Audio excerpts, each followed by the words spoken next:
Hey, Big Brother fans. So I woke up today and chose chaos, and the nerd in me decided to sort BB27's house guest into houses at Hogwarts, the school of witchcraft and wizardry in Harry Potter. It's Belinda. Please hit subscribe if you're not following us. And don't forget to stay tuned because we're going to be covering the amazing race right here on this channel because it is all Big Brother racers. So we're going to take a moment to dive right now into something a little different, though.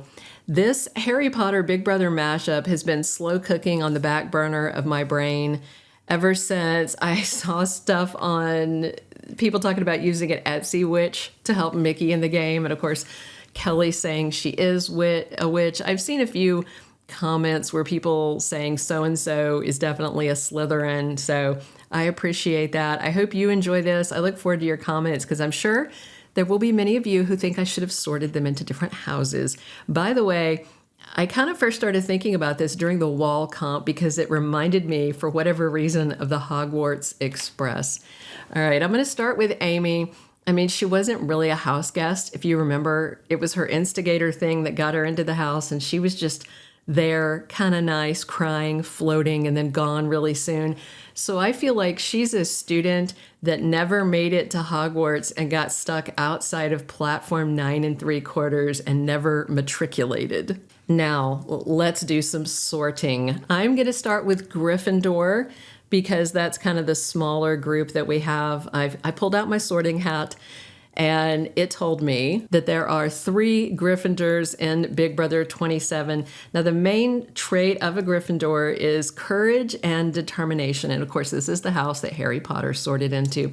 So I see Adrian as a Gryffindor. He's kind of like a Ron Weasley to me. He tries really hard, but things don't always go well for him, but we love him anyway.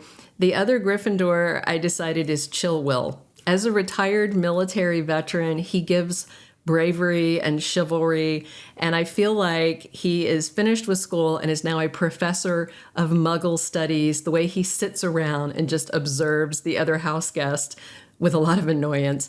I also see Morgan as a Gryffindor. She's smart like Hermione. She does her homework. She's got that wild head of hair, is friends with several of the guys. She's also not afraid to cross lines to get what she wants, but doesn't ever play truly dark. And even when her allies drop like flies, Morgan keeps fighting. All right, now let's talk about Hufflepuff. Don't get mad at me if you're a Hufflepuff. It's my least favorite Harry Potter house. Just, for reasons. They are known for loyalty and patience. Kind of dull, if I'm being honest.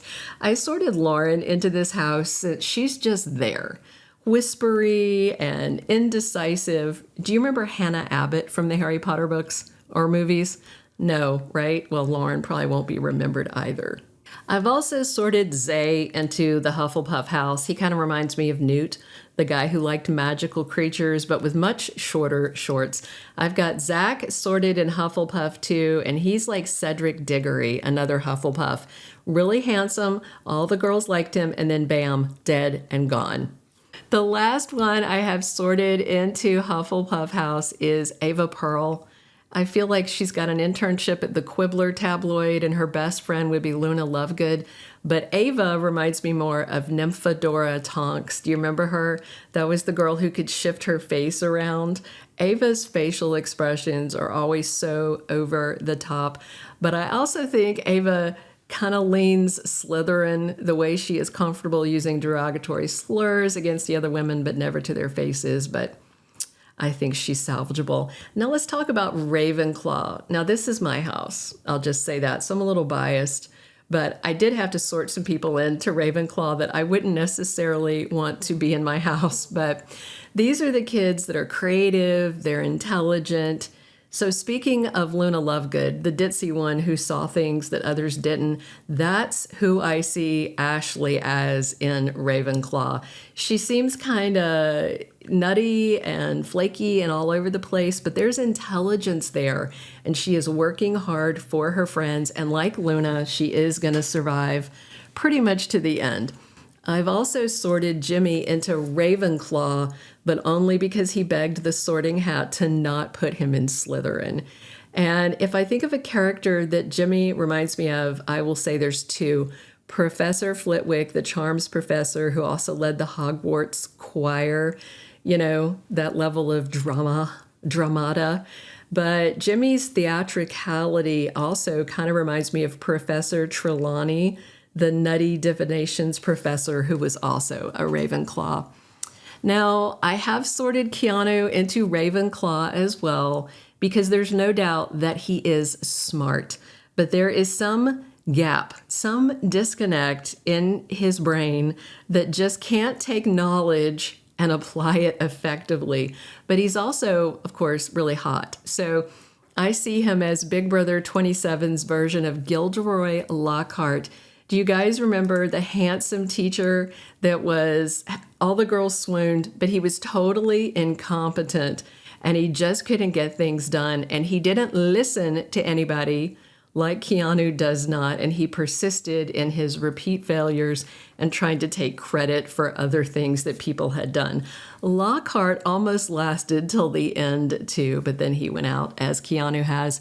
Finally, the last Ravenclaw I have sorted is Vince. Now, like him or not, he is playing a smart game. He's still in the house. He's going to be probably at final 3. We'll see. It depends on who wins that veto. And he's kind of cried his way to the end. You know that manky beanie that Vince wears? It reminds me of another Ravenclaw, Professor Quirrell. Do you remember the guy with the turban? And when you unwound it, there was Voldemort's face on the back of his head controlling him. But in Vince's case, if you pull up that beanie and look for a face, it's Morgan telling him what to think and do.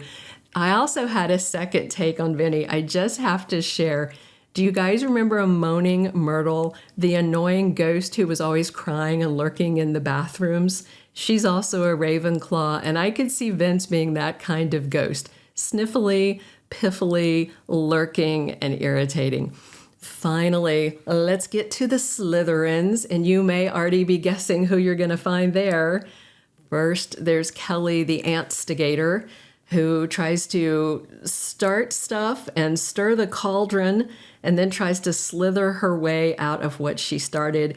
For that reason, I feel like she is Slytherin's own Bellatrix Lestrange, another agent of chaos, sitting with her bug friends dead and alive, just plotting torment and trouble. Also in Slytherin, I've sorted Rylie and Katherine. They were always a unit. They were plotting against anybody who opposed them, and they were planning to ride that to the end, but they weren't clever enough to make it happen. They remind me of Crabbe and Goyle, the two big, not-so-bright guys that were always together in the Slytherin common room. That's where I see them. And of course, you can probably guess I had to sort Rachel into Slytherin. Now, the hat might have been torn and wanted her in Gryffindor, but I think Rachel's the type to choose to be Slytherin and embrace it. She plays hard. She isn't afraid to cut a bish. But underneath it all, there is a good heart. So I see her like Draco Malfoy. She came in as this big presence, someone everybody knew who scared people. She's charismatic, she's powerful, but ultimately was destined for a downfall. Now, if you're counting house guests, you will know that there is one left, and that's Mickey Lee, and I have sorted her into Slytherin as well. I see her as the Severus Snape of the bunch. She comes off really evil. About half the time, we've seen her working both sides as a double agent like Snape, but in the end, she was sacrificed and her game ended, and we found out she's probably not as bad as we thought. And just to round out the Harry Potter typecasting, Julie Chen is Dumbledore, and Alison Grodner has got to be Voldemort, right? Share your comments. Let me know what house you sort into. Again, I'm hardcore Ravenclaw myself. Let me know if you agree or disagree with my sorting hat choices and where you would have sorted everybody from Big Brother 27. Thank you for being a loyal listener. Follow us wherever you get your podcast, because you don't want to miss the next episode. Soap Dirt is on all the major podcast platforms, including Apple Podcast, Spotify, iHeartRadio, and more.